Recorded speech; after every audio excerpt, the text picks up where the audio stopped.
회개는 하나님의 선물입니다. 오늘의 하시오 말씀은 고린도후서 7장 10절의 말씀입니다. 하나님의 뜻대로 하는 근심은 후회할 것이 없는 구원에 이르게 하는 회개를 이루는 것이요 세상 근심은 사망을 이루는 것이니라. 아멘. 구원에 이르게 하는 회개. 오늘은 회개의 중요성을 돌아보는 시간입니다. 여러분, 우리는 어느 때 회개의 기도를 하게 될까요? 우리가 회개라는 것을 생각해 볼 때, 죄를 짓고 용서를 구할 때 우리는 회개하면 되지 라고 당연한 듯 생각합니다. 그러나 잘 한번 생각해 보십시오. 막상 죄를 지을 때는 회개하지 않습니다. 오히려 죄를 부인하기도 하죠. 용서를 구해야 할 때도 마찬가지입니다. 하나님 앞에 나아가지 않고 자꾸 하나님을 피하려고 한다는 것이죠. 우리들이 회개하면 되지 라고 생각하는 이 회개, 이것을 우리는 너무 쉽게 생각하고 있는 것은 아닌지 돌아보게 됩니다. 죄는 인간의 마음을 강팍하게 하고 근심에 쌓이게 합니다. 하지만 인간은 죄를 지을 수밖에 없는 존재이죠. 그렇다면 우리는 늘 근심에 빠져 살아가게 된다는 것인데, 그래서 오늘 말씀에도 이렇게 기록이 되어 있는 것입니다. 하나님의 뜻대로 하는 근심은 후회할 것이 없는 구원에 이르게 하는 회개이다. 우리의 근심의 문제는 무엇으로 풀 수 있다는 말입니까? 바로 회개함으로 우리의 근심을 풀어나갈 수 있다는 것입니다. 단 조건이 있죠. 하나님의 뜻대로 하는 근심일 때만 회개의 기도로 풀어나갈 수 있다는 것입니다. 하나님의 뜻대로 하는 근심이란 무엇을 말하는 것일까요? 11절에서 그 의미를 찾아볼 수 있습니다.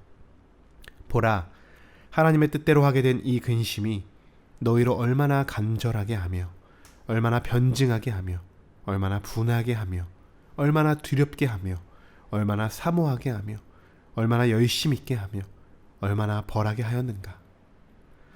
너희가 그 일에 대하여 일체 너희 자신의 깨끗함을 나타내었느니라.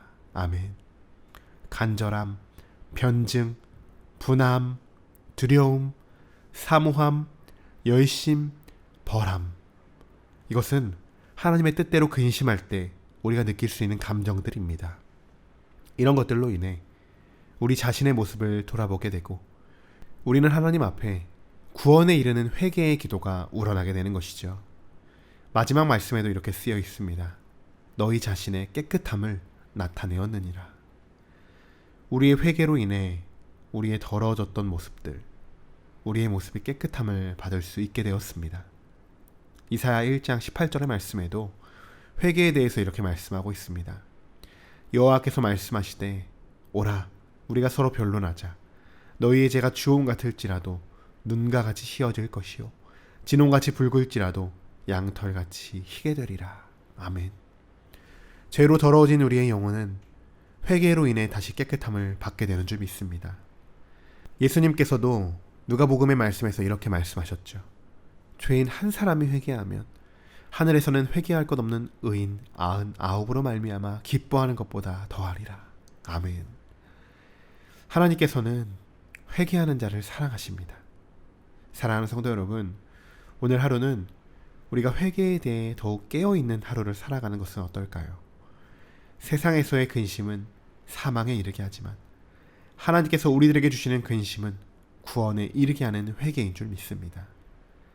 함께 기도하겠습니다. 하나님의 뜻대로 하는 근심은 후회할 것이 없는 구원에 이르게 하는 회개를 이루는 것이요 세상 근심은 사망을 이루는 것이니라. 아멘. 회개함으로 우리들을 구원하여 주심에 감사드립니다. 우리는 죄인입니다.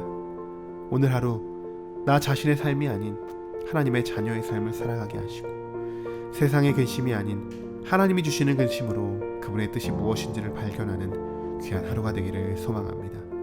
오늘도 우리에게 회개의 마음을 품게 하신 하나님께 감사드리며 지금도 우리가 함께 계시는 우리 주 예수 그리스도의 이름으로 기도드립니다. 아멘.